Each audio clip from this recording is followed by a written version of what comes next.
Ngayong araw na ito patuloy po tayong, sasagot sa inyong mga tanong at bago po 'yon kayo po ay welcome sa ating channel, God's Word, Read Scriptures. Please like and subscribe to our channel. Ngayong araw na ito patuloy po tayong sasagot sa mga katanungan ninyo na kung saan ay mabigyan po natin ito ng paglilinaw. Itong katanungan pong ito ay makulit po siya na kung saan ay paulit-ulit siya nagko-comment para humingi ng kasagutan sa kanyang mga tanong. Kaya narito po yung kanyang tanong na kung saan ay hindi raw natin kayang sagutin yung mga itinatanong niya. Kaya ito po yung kanyang katanungan, babasahin natin. Ang mga ginawa ng mga apostol sa gawa ay mali dahil nabautismohan sila sa tubig. Sagot sa tanong mo, brother. Lahat ng kautusan galing sa Diyos Ama. Alam niyo po mga kapatid, pag ganito ang mga taong hindi nakakaunawa sa kaparaanan ng Diyos, ay may mga ganitong panghuhusga, po. Bakit po? Ang ganitong bagay na hindi kayang unawain ng mga taong kulang sa pangunawang espiritual. Bakit po? Ganito ang tanong. Lahat ba ng kautusan na galing sa Diyos ay dapat nating sundin?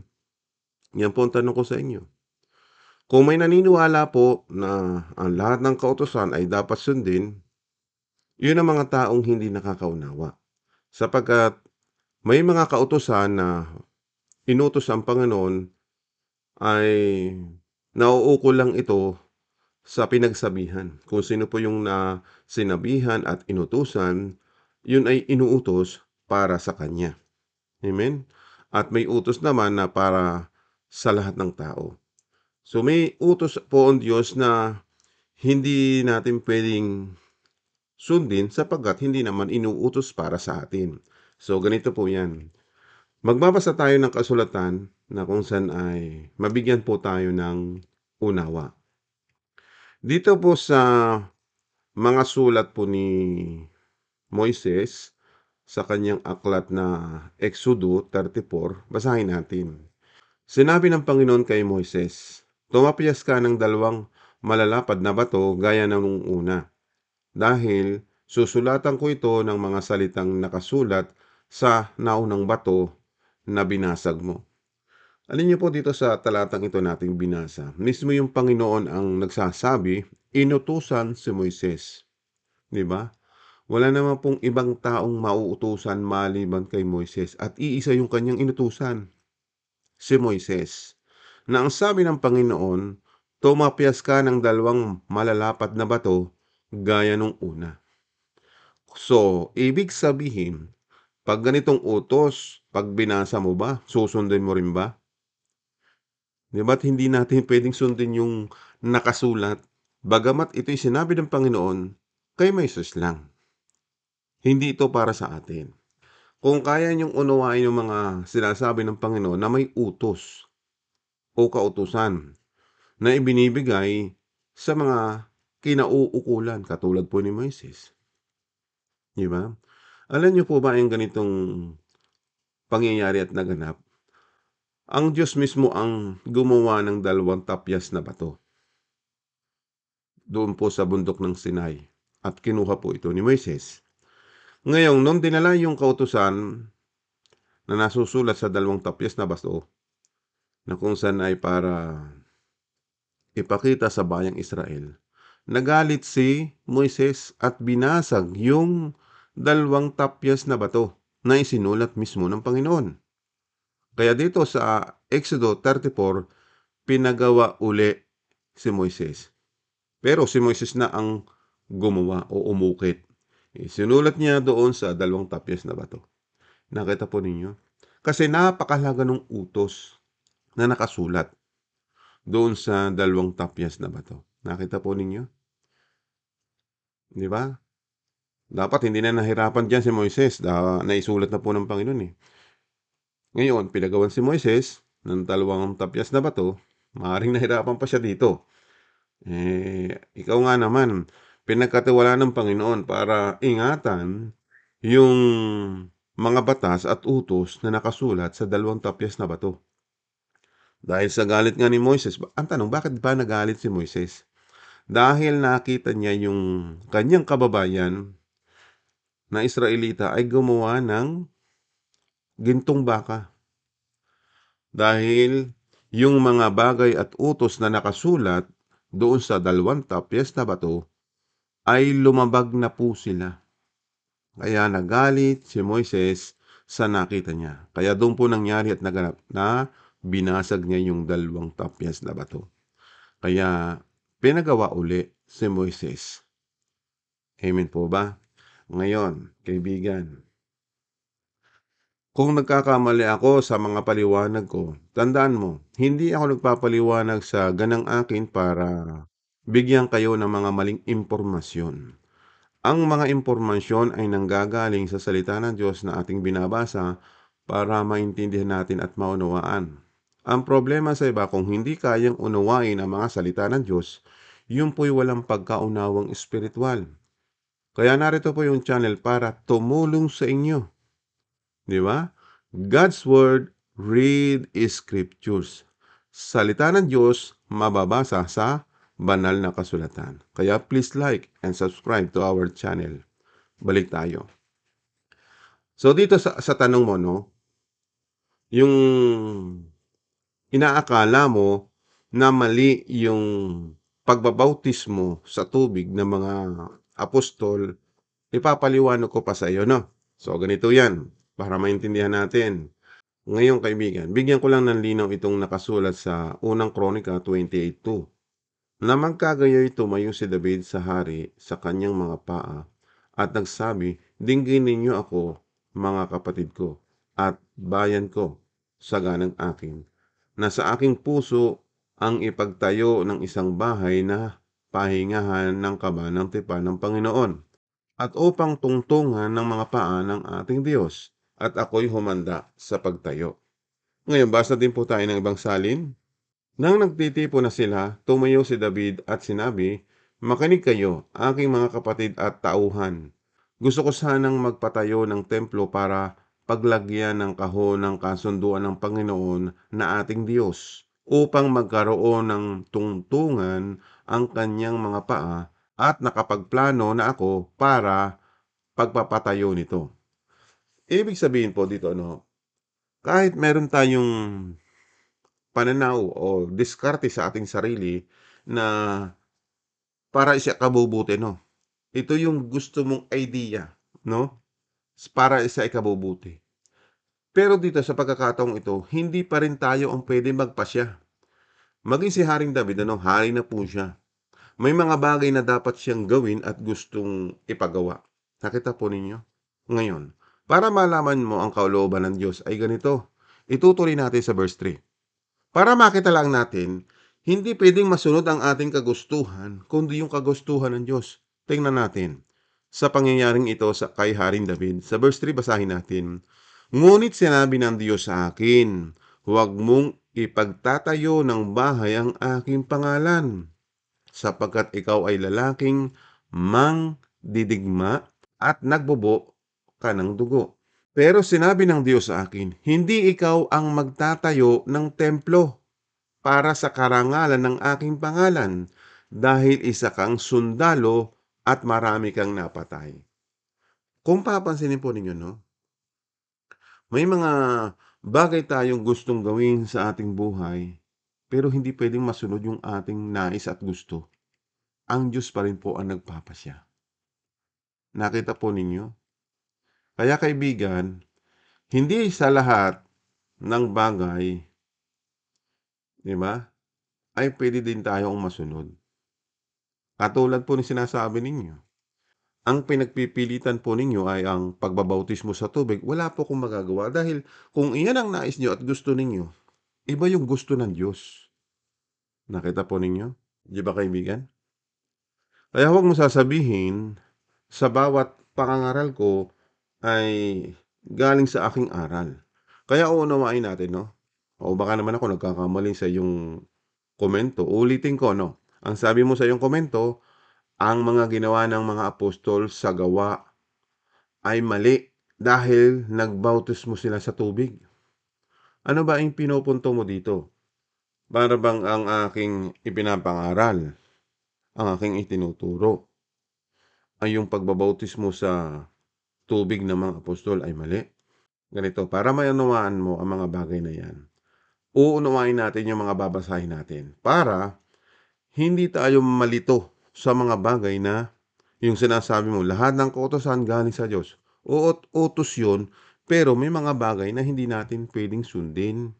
At may mga bagay na dapat sundin kung inuutos sa atin ng Panginoon. So, malinaw ba sa iyo? May mga utos na dapat sundin at may mga utos na hindi dapat sundin. Kaya unawain natin itong mga talatang ito na mababasa natin sa banal na kasulatan. So mag-uumpisa tayo muna dito sa unang Korinto chapter 1 verse 3. Basahin natin ito. Bakit nahati ba si Kristo? Si Pablo ba ang ipinako sa krus para sa inyo? Binautismuhan ba kayo sa pangalan ni Pablo? O ito yung tanong. Maging si Apostol Pablo, no, ay isang bagay na kung saan ay pinapakita dito sa talatang ito na kung saan ay hindi magkaroon ng division. Yung sinabing nahati ba si Kristo? Ibig sabihin, pwede bang ikaw ay magbautismo din o kung sino man ang pwede magbautismo? Ibig sabihin, yung authority na magbautismo. Ibig sabihin, sinasabi ni Apostol Pablo, siya ba ang napako sa krus para sa inyo? Ibig sabihin, yung pagkapako ni Kristo, siya po yung may authority. Amen. Kaya nga yung kapangyarihan ni Kristo at authority ni Kristo, dahil ibinigay ng Ama na yung authority niyon ay ibinigay sa kanyang anak, ay dapat sundin natin yun. Amen. Kaya nga sinasabi ni Pablo, binautismo ba kayo sa pangalan ni Pablo? Ayan. Para maintindihan ninyo, in specific ni Apostol Pablo, inilagay niya yung kanyang pangalan. Para kung sino man ay huwag magkaroon ng ganitong kaisipan na kung sa yung bautismo ay may karapatang gabang magbautismo din. Yan ang dapat nating alamin. Ngayon, patuloy tayo sa pagbabasa. Dito sa verse 14, basahin natin. Salamat sa Diyos at wala akong binautismuhan sa inyo maliban ka na Kripos at Gayos. Dito naman sa verse 14, maintindihan natin. Si Apostol Pablo nagpapasalamat sa Diyos sapagkat wala siyang binautismuhan doon sa karamihan ng kanyang pinupuntahan. Maliban lang kana Kripos at Gayos. Sino po yung si Kripos at Gayos? Maaaring kasamahan niya ito sa pananampalataya. Amen? Para hindi magkaroon ng sinasabing bautismo, ay ito isang bagay na maunawaan natin. Tuloy pa natin sa verse 15. Kaya walang makakapagsabing binautismuhan kayo sa pangalan ko. Tuloy natin sa verse 16. Binautismuhan ko rin pala si Estepanas at ang kanyang pamilya. Maliban sa kanila, wala na akong natatandang binautismuhan ko.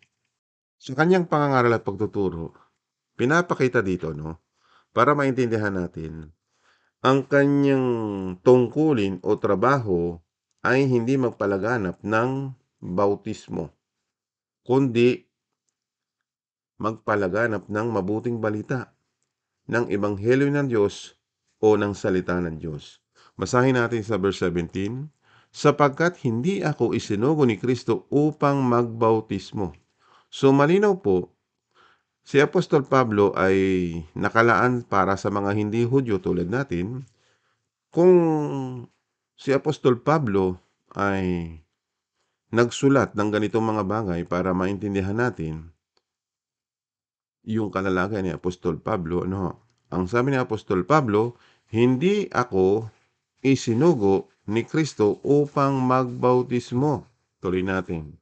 Kundi upang mangaral ng magandang balita at hindi ko ito ginagawa sa pamagitan ng mahusay na pananalita at karunungan ng tao upang hindi mawala ng kapangyarihan ang pagkamatay ni Kristo sa krus. So, ibig sabihin po sa mga bagay na ito ating binasa, kung si Apostol Pablo po talaga ay nagbabautismo sa tubig, bakit sinabi niya dito na, "Sapagkat hindi ako isinugo ni Kristo upang magbautismo." So, malinaw po ang tungkulin ni Apostol Pablo ay mangaral ng magandang balita. Ngayon, dito sa tanong mo, balikan natin. Kung hindi nagbabautismo si Apostol Pablo, no? Mali ba yun? Binasa din natin, si Apostol Pablo ay nagbautismo ng ilan? May binanggit siya na pangalan at isang pamilya, maliban doon ay wala na siyang natatandaan. Ibig sabihin, may panahon siyang nagbautismo at nagkaroon din ng panahon na hindi na siya nagbabautismo. Ibig sabihin, mali ba yung ginawa ni Apostol Pablo? Hindi niya ipinagpatuloy yung pagbabautismo? Yan ang sinasabi ko sa inyo. Maaring nakita natin yung pagbabautismo may panahon. At may panahon na matatapos yung bautismo sa paraan ng tubig. Paano natin malalaman ito? Kung may panahon nga. Para maintindihan pa natin, no? Ngayon, magbabasa naman tayo sa Mateo 3:11 para maintindihan natin na kung saan ay may porsyon ng bautismo sa tubig at may porsyon naman sa bautismo saan? Sa Espiritu Santo. At sino naman yung magbabautismo sa Espiritu Santo? Kung si Juan Bautista ay nagbabautismo sa tubig, yung kasunod naman niya, ibang paraan naman, pagbabautismo sa Espiritu Santo at sa apoy. Basahin natin ito sa Mateo 3:11. Binabautismuhan ko kayo sa tubig bilang tanda ng inyong pagsisisi. Ibig sabihin, si Juan Bautista nagbabautismo sa tubig. Ito pa ang sabi niya, ngunit may isang darating na kasunod ko. Ang tanong, sino yung kasunod niya? Ibig sabihin ba matatapos yung kanyang tungkulin sa pagbabautismo sa tubig? Sapagkat sinabi niya dito sa kanyang mga sulat, ngunit may isang darating na kasunod ko. Amen po ba? Kung may namumuno, halimbawa ganito sa bansang Pilipinas, namumuno yung dati nating presidente, si Duterte, natapos na yung kanyang termino. Ang pumalit naman ay si Marcos. Nakita po ninyo? Ngayon, itong pagpapalit na ito, yung bang kanyang ginagawa na kaparaanan ay ganun din ba ang kanyang gagawin? Di ba't nababago? Di ba? Yung termino ni Duterte, marami siyang ginawa na kakaiba yung ginagawa naman sa panahon natin ngayon. Nakita po ninyo? So, ganun ang ibig kong sabihin na para maintindihan natin yung kasunod niya, may ibang ipapagawa sa kanya ang ama. At yun nga yung kanyang anak ang gaganap na mga tungkulin na ipinapagawa ng ama. Tuloy pa natin. Mas makapangyarihan siya kaysa sa akin, ni hindi ako karapat-dapat na maging alipin niya, babautismuhan niya kayo sa banal na Espiritu at sa apoy. So, ang paraan pala ng kasunod niya ay sa paraan naman ng bautismo sa banal na Espiritu at sa apoy. Samantalang yung nauna kay Jesus ay nagbabautismo sa tubig. Nagiget ba ninyo? Kaya nga po, para maintindihan natin na kung sa inyong bautismo sa tubig, natatapos ba?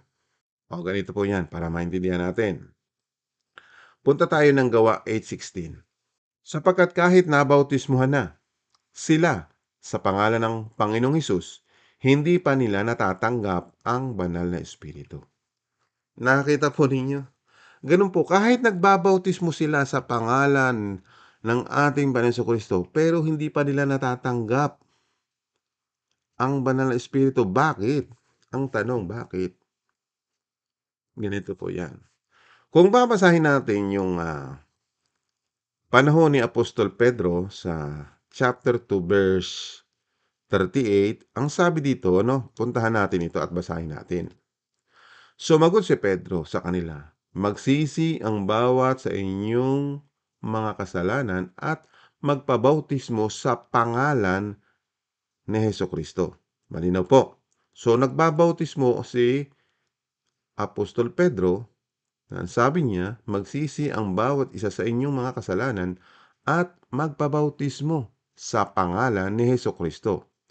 So malinaw po, dito sa ating binasa, hindi pa natatanggap nila ang Espiritu Santo, bagamat sila'y nagbabautismo sa pangalan ni Hesukristo. Nakita po ninyo? Yan po, malinaw po diyan. Ulitin natin, Mga Gawa 8:16.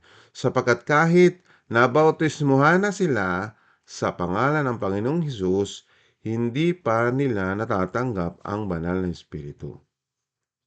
So malinaw dito, kung ulitin natin itong Gawa 2:38, sumagot si Pedro sa kanila, magsisi ang bawat isa sa inyong mga kasalanan at magpabautismo sa pangalan ni Hesukristo, at mapapatawad ang inyong mga kasalanan at matatanggap ninyo ang regalo ng Diyos na walang iba kundi ang banal na Espiritu. So matatanggap pa lang ang banal na Espiritu na mula sa Ama o sa Diyos, yung banal na Espiritu. Bakit? Bakit hindi pa nila natatanggap? Kasi nga po, hindi pa bumababa ang Santong Espiritu. Paano natin malalaman? Basahin natin sa ibang salin, sapagkat ito'y hindi pa bumababa sa kanino man sa kanila, kundi sila'y nangabautismuhan lamang sa pangalan ng Panginoong Hesus. Nakita po ninyo? So, kailan bababa yung Santong Espiritu? Kapag nakaakyat na ang Panginoong Hesus sa langit. Yan ang malinaw. Yun po ang kakumpletuhan ng pagpapatawad sa kanilang mga kasalanan. Kaya ang sabi ni Jesus, intayin ninyo ang banal na Espiritu. So, alamin natin sa mga sulat ni Juan para maintindihan natin na po. So, lumilinaw na po ba? Lumilinaw na po. So, puntahan natin yung 14:26 sa mga sulat ni Juan. Basahin natin. Juan 14:26. Pero kapag nakalis na ako, ang tagatulong na walang iba kundi ang banal na Espiritu, ang ipapadala ng Ama bilang kapalit ko. Siya ang magtuturo sa inyo ng lahat ng bagay at magpapaalala sa inyo ng lahat ng mga sinabi ko sa inyo. So dito pa lang matatanggap ang Santong Espiritu pagkaalis niya, pagbalik niya sa Ama. Kailan ba siya umakyat sa langit? Ang tanong, 'di ba? So ito po 'yon. Mapupuntahan na natin yung Mateo chapter 28. Umpisahan po natin dito sa verse 18. Lumapit sa kanila si Jesus at sinabi, ibinigay sa akin ang lahat ng kapangyarihan sa langit at sa lupa. Kaya puntahan ninyo ang lahat ng mga lahi at gawin silang mga tagasunod ko. Bautismuhan nyo sila sa pangalan ng Ama, ng Anak at Banal na Espiritu. Mga kapatid, tandaan nyo ito, no? Sa mga pag-aaral natin, katulad po nitong nagtatanong sa atin na hindi niya nauunawaan, kaya ipapaunawa ko po sa inyo. Sana maunawaan din po nitong nagtatanong na kung saan ito po yung pagbalik ng ating Panginoon sa Ama. Ibig sabihin, nagpapaalam na siya na siya'y muling babalik sa Ama. Kaya mababasa po natin dito sa mga sulat po ng mga gawa na kung saan ay maintindihan natin. Kasi ang kanyang tinatanong ay hindi niya naunawaan itong binabasa niya sa aklat ng mga gawa. Kaya ang sabi po niya, muli natin balikan, ang mga ginawa ng mga apostol sa gawa ay mali dahil nagbautismo sila sa tubig. Kaya ito ang ating pang-ililinaw. Ngayon, basahin po natin ito sa aklat ng gawa, chapter 1, verse 4. Basahin natin. Isang araw noon, habang kumakain sila kasama ni Jesus, sinabi niya, huwag muna kayong umalis sa Jerusalem. Hintayin ninyo ang banal na Espiritu na ipinangako ng Diyos Ama. Sinabi ko ito noon sa inyo. Tandaan po ninyo, no? Ang sabi ng ating Panginoon Kristo, hintayin ninyo ang banal na Espiritu na ipinangako ng Diyos Ama. So malinaw po, kailangan hintayin po muna nila yung banal na Espiritu. Malinaw po. Ngayon, tuloy pa natin. Nagbautismo si Juan sa tubig. So malinaw po, isinama si Juan Bautista na nagbabautismo sa tubig.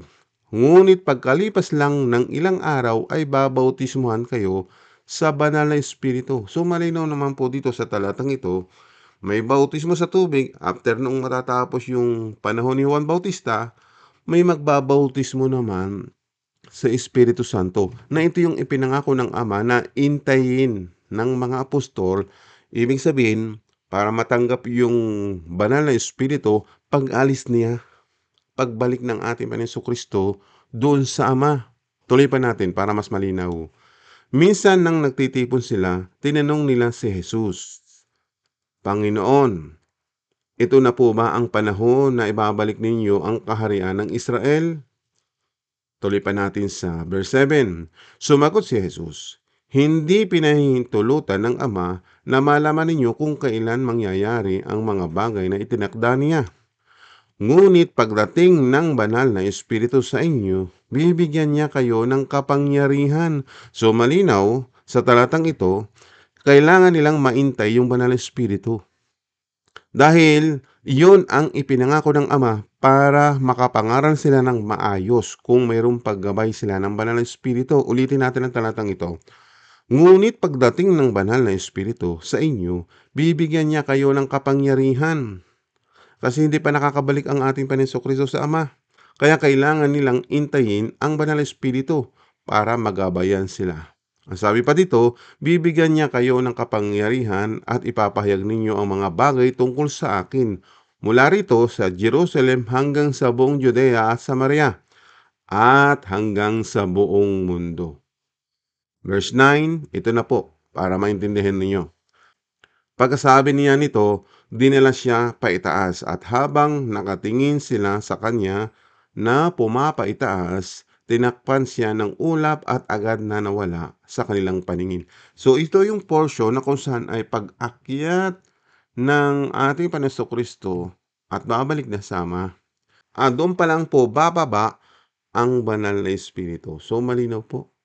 So habang sila nag-iintay ng pagdating ng banal na Espiritu, kailan ba dumating? Di pupunta natin sa chapter 2. Doon malalaman natin sa chapter 2 ang pagbaba ng banal na Espiritu. Puntahan natin yung chapter 2. Kaya nga po, kung hindi kayo magbabasa ng kasulatan, hindi nyo maunawaan ang mga laganap at nangyayari. Puntahan natin ang chapter 2. Pagdating ng araw ng pista na tinatawag na Pentecostes, nagtipon ang lahat ng mananampalataya sa isang bahay. Habang nagtitipon sila, bigla na lang silang nakarinig ng ugong na mula sa langit. Ito na po yung hinihintay nila na banal na Espiritu. Ulitin natin ha, para makuha natin ang nagaganap at nangyayari. Ang Panginoon Kristo umakyat na sa langit, bumalik na sa Ama. Ngayon, iniintay nila yung pangako ng Ama na intayin yung banal na Espiritu at ito yun sa chapter 2. Dito naganap yung pagbaba ng banal na Espiritu. Ulitin natin itong verse 2. Habang nagtitipon sila, bigla na lang silang nakarinig ng ugong na mula sa langit na katulad ng malakas na hangin at puro ugong na lang ang kanilang narinig sa bahay na kanilang pinagtitipunan. Pagkatapos, may nakita silang mga ningas ng apoy na parang mga dila na kumalat at dumapo sa bawat isa sa kanila. Napuspos silang lahat ng banal na espiritu at nakapagsalita ng iba't ibang wika na hindi nila natutunan. Ang banal na espiritu ang siyang nagbigay sa kanila ng kakayahang makapagsalita ng ganoon. So malinaw po. Ito po yung iniintay na pangako ng ating Panginoon Kristo na ipagkakalob ng Ama para sila'y gabayan ng Santong Espiritu. So malinaw po ba? So yung mga bagay na yan na hindi nyo naunuan at nalalaman, dito lang nyo nakita sa ating channel na God's Word Read Scriptures. Kung kayo po'y nakakaunawa, please like and subscribe to our channel. Ngayon, magpatuloy tayo.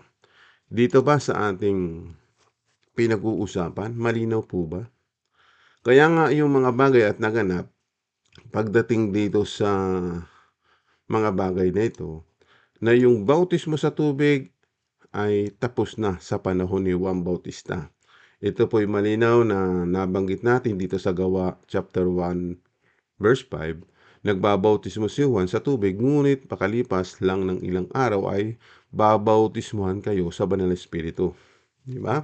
So, ibig sabihin, dito ay sinabi ng ating Panginoong Jesucristo na kung saan ay babalik siya sa Ama pagkatapos noon, pagkaakyat ng ating Panginoong Jesucristo, doon pa lang din po bababa ang Banal na Espiritu para samahan ang mananampalataya. Para sa kanilang pangangaral at pagtuturo ay magabayan sila ng Banal na Espiritu. So, manilaw po ba?